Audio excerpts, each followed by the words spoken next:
Afternoon. I'm calling the Budget and Finance Committee to order. We'll begin with the roll call. Chair Allen is here. Councilmember Druffel. Thank you. Councilmember Hurt is absent. Councilmember Mendez. Councilmember Pulley, not here. Councilmember Roten, on his way, we hear. Councilmember Sledge, here. Councilmember Sawara, Vice Chair. Councilmember Syracuse, here. Toombs, Van Rees, and Bircher are not here, but we do have a quorum, so we will begin. Thank y'all so much for being here. I will begin with a happy announcement that we do not have a Metro Waste Services update. Things are smooth and proceeding, so we appreciate that y'all have gotten us back on track, and hopefully y'all are done giving updates, so thank you for your work on that. Next is, I had asked Diego Aguarte to give us a brief information session, about 5 minutes, if he can speak really fast, which I know he can, about the performance metrics that is going on with departments. There was a question with regard to our evaluation of the budget then that would be informed by the information his department is gathering. And so with that, I would turn the mic over to Mr. Aguarte. Thank you so much for being here. Absolutely, thank you. Do you want me to speak very generally of what OPM is doing and then connect the dots with the current budget exercise? Does that work? Yes, in 5 minutes. That would be great. Perfect. So I'm Diego Aguarte. I'm Director of Performance Management. We have been collecting operating data from all departments in Metro, almost all departments in Metro, for about 2 years now, to a point where we have enough data that we can actually start analyzing a few things in performance related to that. Those data points have been available for about 2 years, granted when the data there was very in very early stages. There's not much you could do with that. Now it's a little bit richer. Those are available to the public, to you all on the mayor's website. If you go to performance management, there's 6 live dashboards right there that you'll find a lot of information that can be very helpful for both the budget and really any time that you're talking about any department from an operating standpoint. You will find information there. If there's any metric that is of great value that you don't see there, please let me know. We have a data development agenda. We depend on both the public and you all again to help us improve that tool. We started with the first list of metrics about 2 years ago. We've been evolving some of those metrics with some of the departments. Most of that is the departments came up with the metrics themselves. They have offered the second generation of metrics, if you will, and they continue to do that. We have seen that departments are using the data themselves.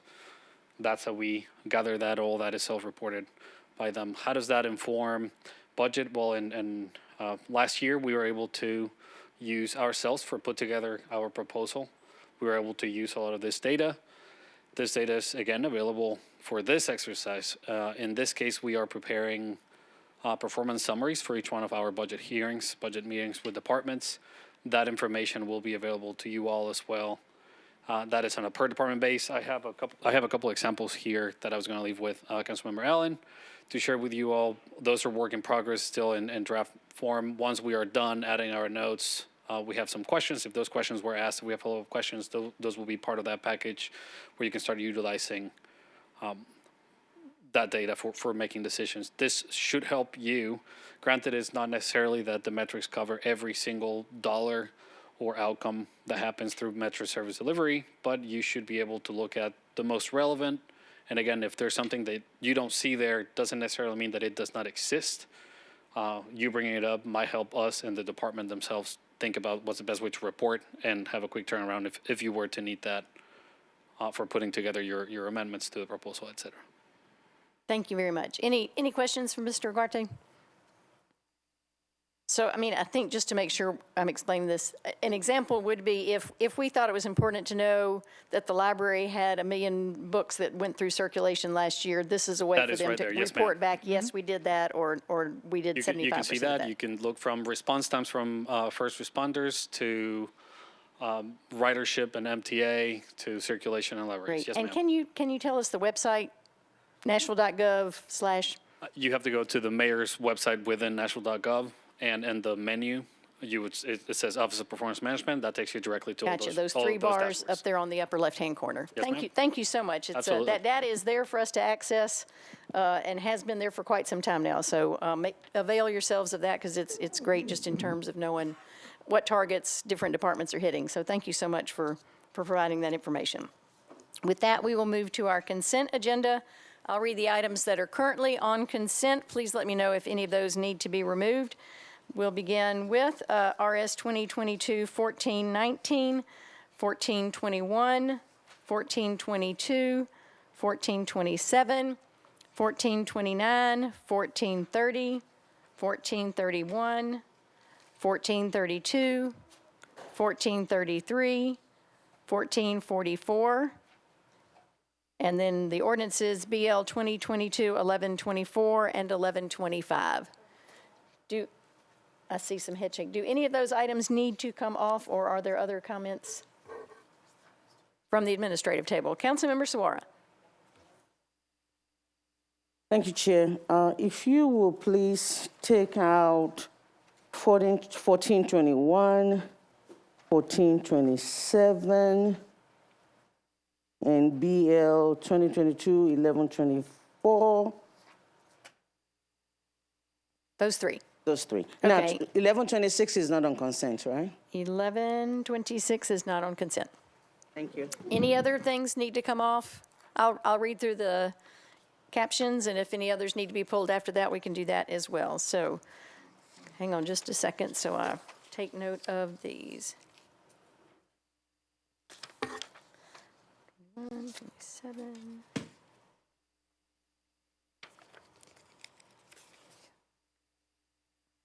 Okay, the items that remain on consent are RS 2022-1419, sponsors Allen, calls the Metro Board of Equalization into regular session beginning June 1, 2022, and regular session beginning June 20th, 2022.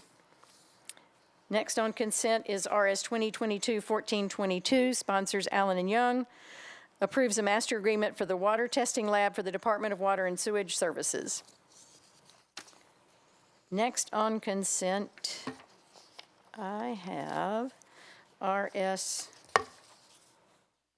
2022-1429, sponsors Allen, Evans, Bradford, and others, accepts a grant from the Tennessee Department of Health to the Metro Board of Health to provide HIV/AIDS core medical services and early intervention services. Next on consent is RS 2022-1430, sponsors Allen, Evans, Stiles, and others, accepts a grant from the Tennessee Department of Health to the Metro Board of Health for family planning services. Next on consent is RS 2022-1431, sponsors Allen, Evans, Bradford, and others, accepts a grant from the Music City Prep Clinic to the Metro Board of Health to provide funding to support the U Equal You Ambassador Project to end the HIV epidemic. Next on consent is RS 2022-1432, sponsors Allen, Evans, Stiles, and others. This approves an amendment to a grant from the U.S. Environmental Protection Agency to the Metro Board of Health for the ongoing collection of data on ambient air concentrations for fine particulate matter in Nashville, Tennessee. Next on consent is RS 2022-1433, sponsors Syracuse, Allen, Withers, and Young. This approves an amendment to an agreement between the Tennessee Department of Transportation and the Metro Nashville Department of Transportation and Multimodal Infrastructure for construction of a sidewalk on Lebanon Pike from McGavock Pike to Old Lebanon Pike. Last resolution on consent is RS 2022-1434, sponsors Gamble, Allen, Withers, and Young. This authorizes the Director of Public Property Administration to exercise an option to purchase a parcel of property located at 0 Janelle Drive. Those are all the resolutions on consent. Do any of those that I have read need to come off? Seeing no other indications, is there a motion to accept the consent agenda? Been moved and seconded. Any discussion? Seeing none, all those in favor? Any opposed? We recommend approval. 7 in favor, any not voting.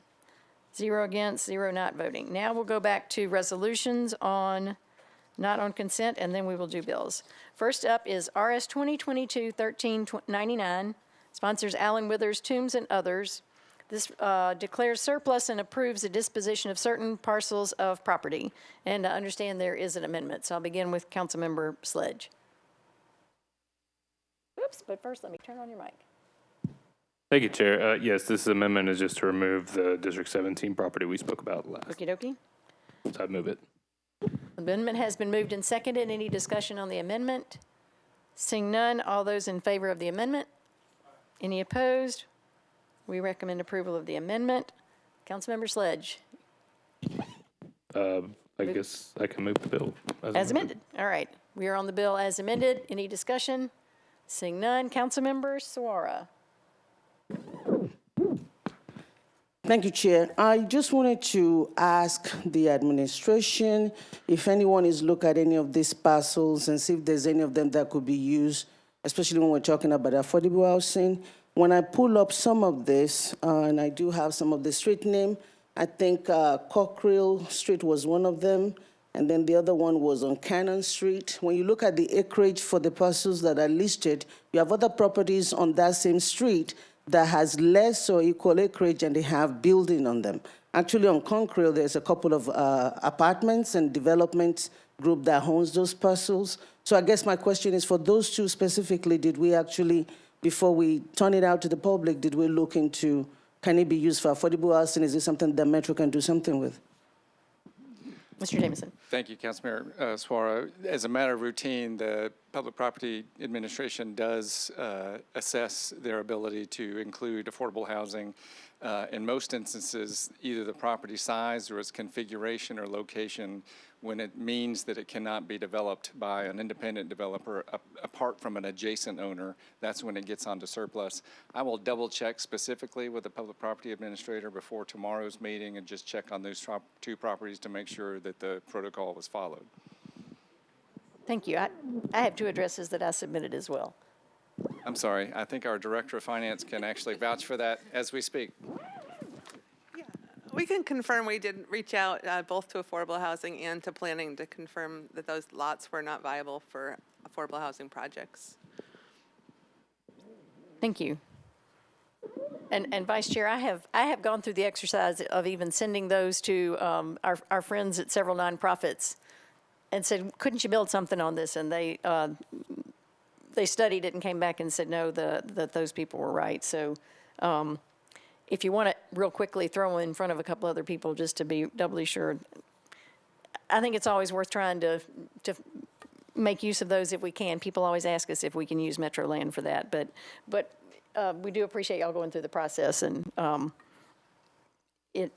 think it's more deliberate now that it does go in front of the Affordable Housing Committee. So thank you for asking that question.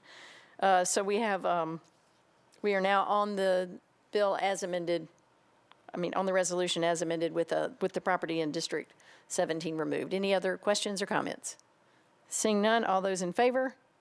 Any opposed? We recommend as amended.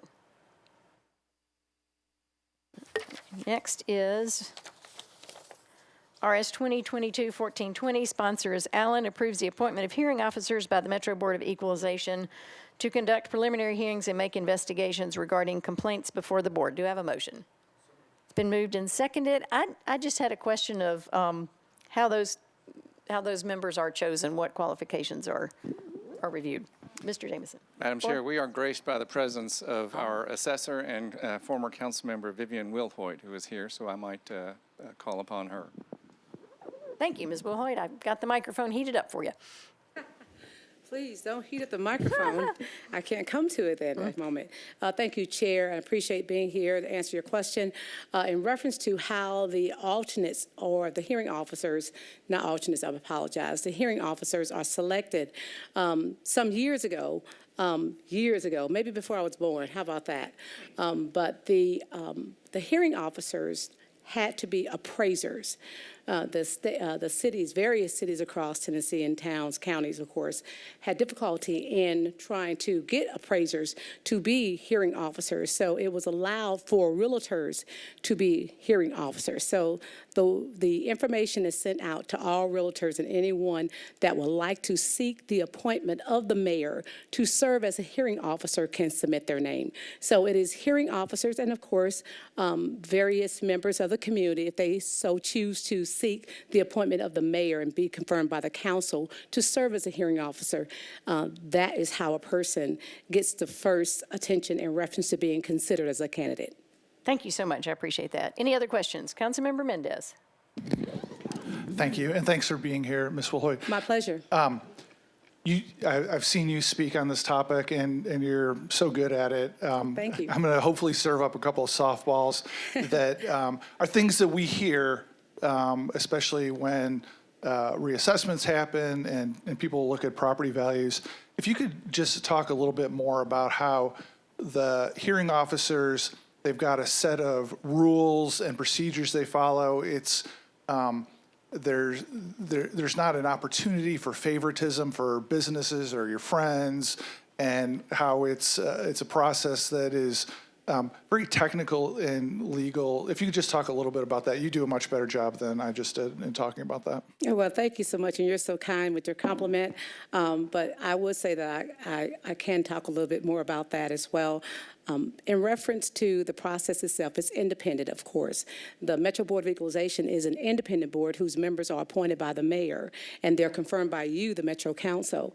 So when those members come together to receive your information, they are, actually wanting to get information from the property owner in reference to what is it about their property we may not be familiar with, or in reference to some type of condition of the property. And it is at that time that the Metro Board of Equalization will consider that information. Prior to that, of course, there is the process of the informal review, which is going on right now. Property owners across Davidson County has until April the 29th, am I correct on that? April the 29th at 4 p.m. to file an informal review just to tell us a little bit about their property of something that we might not be aware of, some recent fire, some recent damage regarding leakage or what have you that we would have not caught from the visual inspections that we've made over the last year or 3 years leading up to the reappraisal.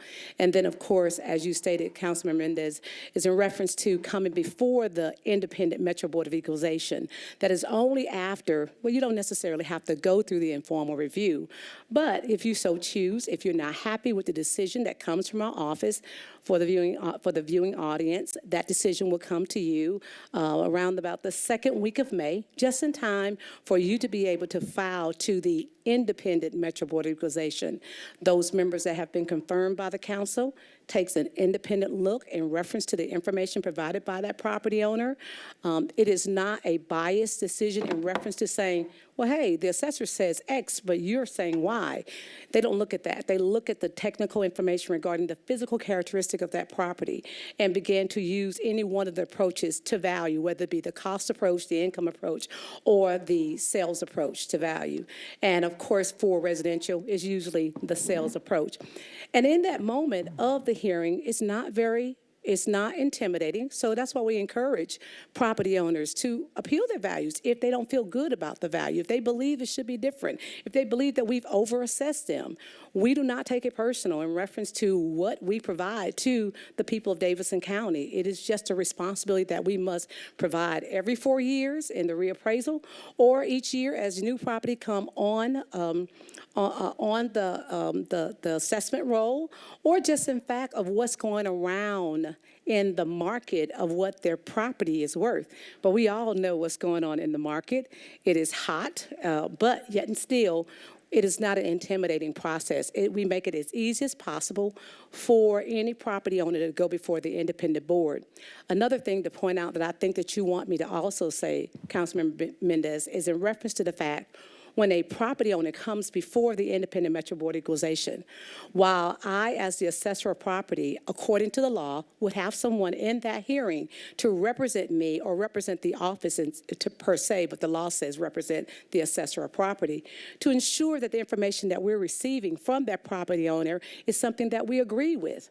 Now, if we don't agree with it, it's not a contentious exchange or any type of exchange in the sense of saying, no, independent Metro Board of Equalization, they're wrong, we're right. We allow that property owner to provide their information. The independent board may ask us for information that only we can provide to them in reference to how we provide it to the value. But at the end of the day, The reason why it's independent, the Metro Board of Equalization, is because the assessor of property has the authority to appeal the independent Metro Board of Equalization's decision to the State Board of Equalization. So we still retain authority in reference to moving further in reference to our disagreement of maybe what the property owner may be stating. So it is something that we feel that is very open and transparent for any property owner to do if they feel choose to do so in reference to appealing their value. I hope I've answered your question. You did. Thanks very much. I appreciate it. My pleasure. Thank you. Good information. Any other questions on the appointment of the Board of Equalization? Seeing none, I think we're ready to vote. All those in favor? Any opposed? We recommend approval. 7 in favor, 0 against. None not voting. Excuse me, Chair. Yes. If I would, I always like to acknowledge my staff who is amazing. I have with me today Mr. Randy Ward. He's Deputy Chief of Operations at our office. He is, he's the first top person after me in the office, so if anyone has any questions as well, please feel free to call him one of my amazing staff of many others. But he is amazing. I just want to make that point. Thank you. Thank you. Appreciate you being here, Mr. Thank you. Now we'll move on to RS 2022-1421, sponsors Allen and Bradford, approves a cooperative purchasing master agreement for a golf course and turf equipment for the Department of Parks and Recreation. Do I have a motion? It's been moved and seconded. Councilmember Suarez, you have questions on this one? Yes, thank you, Chair. I can't wait until we have a platform that allows me to ask clarifying question without holding up committee. But this particular question for the administration, when I was looking at the contract, it's a third-party contract where we are contracting with City of Minnesota and they're contracting with the company John Deere. So did we look into contracting directly with the company? And what also, what about local companies that might be offering the same services? Did we look into all of that? I think it was just trying to get some clarification on that. My understanding, Councilor, and I will confirm this before tomorrow night, is that we did not look to a direct contract with them because Sourcewell has contracted with other entities across the country, because once Minneapolis determined that they had a certain level of proficiency in contacts and contracts across the country, they were able to galvanize and collect the inventory we were interested in ordering at a far cheaper rate by going through that process. State law allows us to do that as long as it was competitively procured in the home state, which it was. And we're able to get, we think, a far better value by going through that process than contracting with them directly. I don't know that they're even able or willing to contract outside of this sort of collective approach that they use across the country, but I will verify that. So if I may, historically, it's cost efficient to go through this arrangement? It is. Metro's done it a couple of times. It's not frequent, but we have had it at least a half dozen times in my recent memory. The most recent one was the whatever those bleachers are at Municipal Auditorium. And generally what you'll find is that an entity, a U.S. entity, has developed such proficiency with the other vendors that we can't replicate that speed and expediency of the relationships they've determined, so it's cheaper for us to go through that one national organization than it is for us to directly contract. And the competitive bid means that local vendors that could provide the services have the opportunity to, if they could, at that point in time? If they could, I think the presumption is that it would be very hard-pressed for them to be able to compete with the pricing structures that we're getting from this one entity. What I'm trying to get at, and thank you, I wanted to make sure that that's very clear, but I also want to make sure that we're not assuming that that's what it is. At some point, we are confirming that there's a savings to be had and that it cannot be locally sourced. So, yeah, thank you. Sure. Thank you. Good questions. Any other questions? Seeing none, I think we're ready to vote. All those in favor? Any opposed? We recommend approval. 7 in favor, 0 against. Anyone not voting? Next is RS 2022-1423, sponsors Allen, Evans, Stiles, and others. This appropriates $1,740,000 from the Office of Family Safety to various nonprofit organizations selected to receive American Recovery Plan Act funds. Do I have a motion? It's been moved and seconded. Any discussion? Could we get someone from the Office of Family Safety? We have 3 bills from y'all. If y'all could just kind of explain why these are these 3 different bills, that would be helpful. Thank you. Yes, good afternoon. Thank you for your time today. My name is LaToya Townsend. I'm the Director of Outreach and Development for the Metro Office of Family Safety. We do have 3 bills before you. One is related, or 3 resolutions rather. One is related to the distribution of American Rescue Plan funds to nonprofits to reduce therapy wait lists that have risen greatly during the pandemic and were already high prior to the pandemic, so they were really exacerbated. And so that's for the American Rescue Plan. For the community partnership funds, it is to distribute funding to nonprofits who provide various services to serve victims of interpersonal violence as well. The final resolution is here because of a technical oversight that occurred. The Office of Family Safety does receive direct appropriation funding to fund services to distribute to the YWCA, the Sexual Assault Center, and the Legal Aid Society of Middle Tennessee. However, our budget last year, the addendum to it did not specifically name the Sexual Assault Center. Therefore, we could not just distribute the funding to them. We had to bring a resolution before you. And there is an additional piece of resolution attached to the American Rescue Plan one, and that is for the Office of Family Safety to hire staffing, to hire therapists to work with MNPD to reduce the waiting list with the Family Intervention Program. Great, thank you very much. You're very Any welcome. questions on any of those 3 bills? Seeing none, thank you so much for that. We'll vote on the first one, RS 2022-1423. All in favor? Any opposed? Any not voting? We recommend approval, 7 in favor, 0 against. Next is RS 2022-1424. As we heard, this appropriates $200,000 from the Office of Family Safety to various nonprofit organizations selected to receive Community Partnership Fund grants. Do I have a motion? It's been moved and seconded. Any discussion? Seeing none, all those in favor? Any opposed? Any not voting? We recommend approval, 7 in favor, 0 against. Finally, RS 2022-1425 sponsors Allen Evans Toombs and others, appropriates $100,000 through a grant contract between the Office of Family Safety and the Sexual Assault Center for the provision of free legal assistance to residents in Davidson County who are domestic violence victims. Do I have a motion? It's been moved and seconded. Any discussion? Seeing none, all those in favor? Any opposed? Any not voting? We recommend approval, 7 in favor, 0 against. Next is RS 2022-1426, sponsors Allen Evans and Gamble. This amends Resolution RS 2021-1152 by replacing the exhibit with the revised version to significantly increase the availability of therapeutic services in Metro Nashville provided by the Metro Nashville Police Department. I think that was also referred to in this explanation. Do I have a motion? It's been moved and seconded. Any discussion, questions? Seeing none, all those in favor? Any opposed? Any not voting? You recommend approval, 0 in favor, 7 in favor, 0 against. Next is RS 2022-1427, sponsors Allen Evans, Stiles and Gamble. This accepts a donation from the WARN PAC and SolarWind Risk Management to the Nashville Fire Department for the 2020 Ford Transit XLT 15-passenger van. Do I have a motion? It's been moved and seconded. Any questions? Councilmember Suara.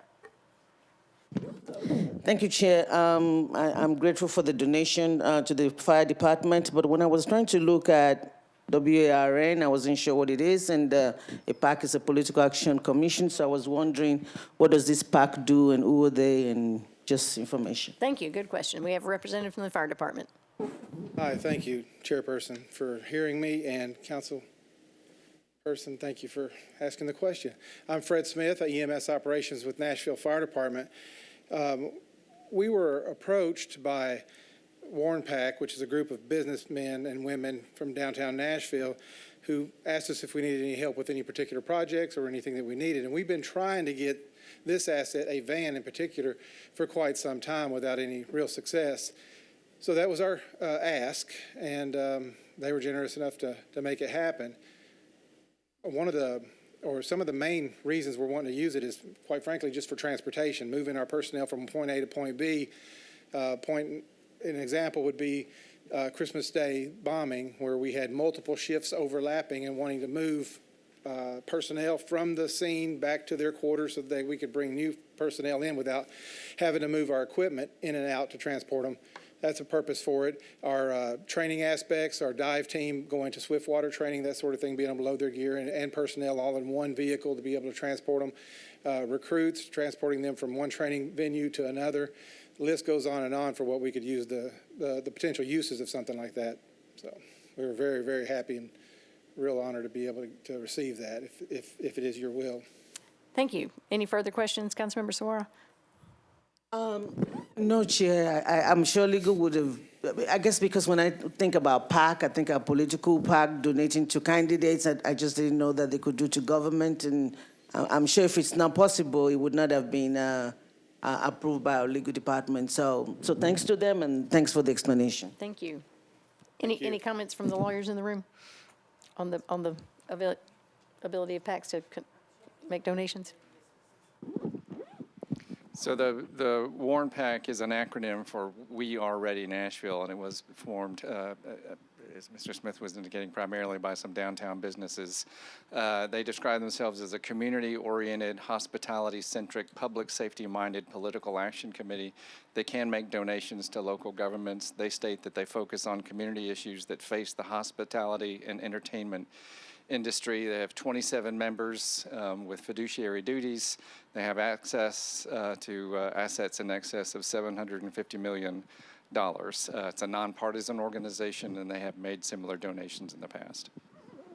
Thank you. Good explanation. Any other questions or comments? Thank you so much for the explanation from the fire department too. With that, then I think we're ready to vote. All those in favor? Any opposed? We recommend approval. 7 in favor, 0 against. Next is RS 2022-1428, sponsors Allen Evans, Bradford, and others. This accepts a grant from the U.S. Department of Health and Human Services to the Metro Board of Health to provide for the prevention, surveillance, diagnosis, and treatment of HIV/AIDS and to administer a minority AIDS initiative program. Do I have a motion? It's been moved and seconded. Any discussion? Seeing none, all those in favor? Any opposed? Any not voting? We recommend approval, 7 in favor, 0 against. Next is, we're now on bills on second reading. First, we'll go through consent. We have one, RS 2022-1125, sponsors Hall, Allen, and Withers. This authorizes the granting of a permanent easement for the Electric Power Board for property owned by Metro government. And that's the only one on consent, so do I have a motion? It's been moved and seconded. All those in favor of the consent agenda for bills, say aye. Any opposed? All right, any not voting? We recommend approval, 7 in favor, 0 against. Okay, now we're back to bills not on consent. RS 2022-1124, sponsors Allen and Evans, approves an agreement between the Metro Nashville Police Department and LexisNexis CopeLogic Solutions Incorporated for online reporting services. Do I have a motion? It's been moved and seconded. Councilmember Suara. Thank you, Chair. I do understand that this is a good thing that would help individuals report accidents straight to the police department. And I also understand that there's no fee to us to pay for the services. The part that I found that I need clarification on, there's Article 4.2 that talks about fees due to agency, which is fees that could be paid to the police department from other authorized requesters. And I was just wondering who are those and how do we make sure the data is secured and things like that. So I do see that it's not just the police department looking into the information and paying fee, but there's also a fee that could be paid to us for other people using the services. And I was just curious as to what that looks like. Thank you. I believe we have Commander Gilder here. Yes, ma'am. So CopeLogic is part of a broader package that LexisNexis offers. I'd have to look back at the contract to see the provision you're talking about, and that may be if we were availing ourselves of that. This is a piece of it, which is simply the reporting piece. We are not collecting any fees. As a result of that, they're not paying us fees. It's a wash because LexisNexis buys reports from us, and basically it's offset by the fact that they're not being charged for those reports as a result of providing this service. So that's why there's no cost.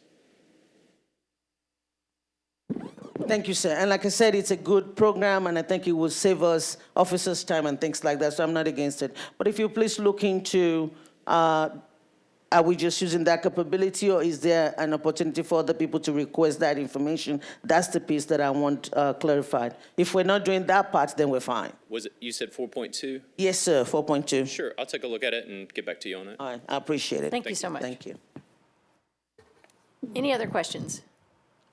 Seeing none, I think we're ready to vote. All those in favor? Aye. Any opposed? Any not voting? We recommend approval, 7 in favor, 0 against. Next is BL 2022-1126. Sponsors Toombs and Allen approves an amendment to a deed for conveyance for a parcel of property to Senior Citizens Incorporated. Do I have a motion? It's been moved and seconded. Any discussion? Councilmember Suara. Thank you. My question about this to the administration is that this amendment is removing 2 clauses. The second one I do understand, but there's one also that removed the clause for them not to abandon or transfer.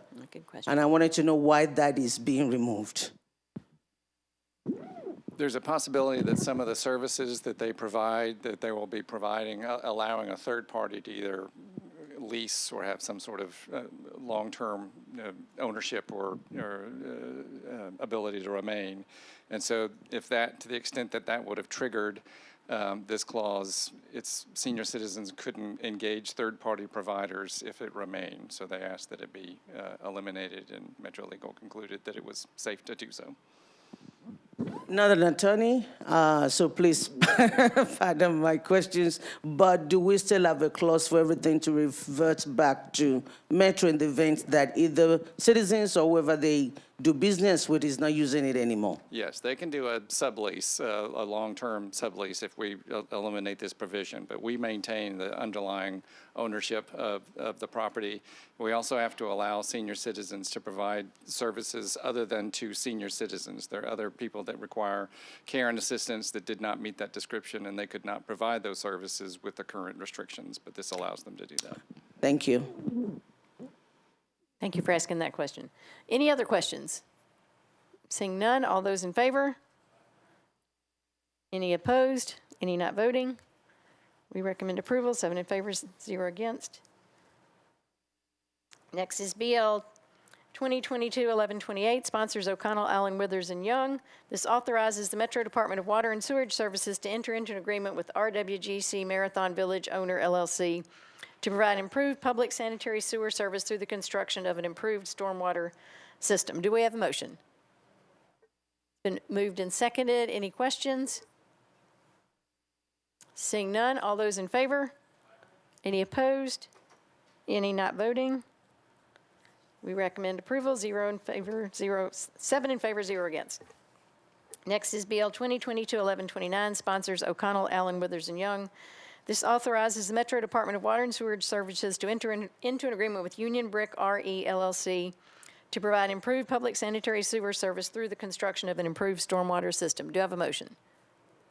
Been moved and seconded. Any discussion?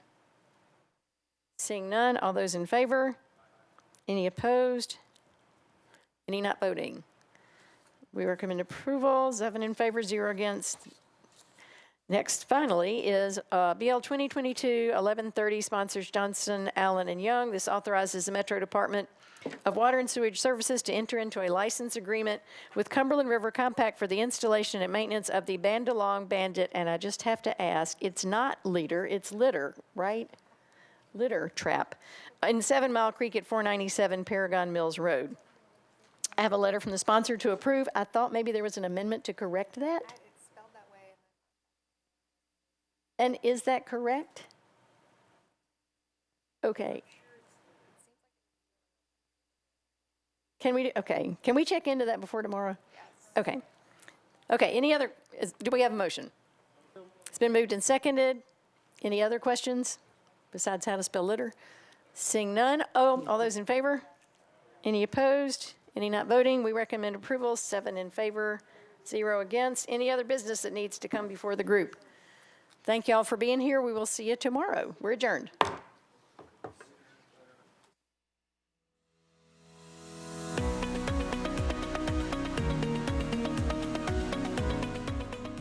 This has been a service of the Metro Nashville Network. If you would like to see this presentation again, or for more information on this and other programs, visit nashville.gov.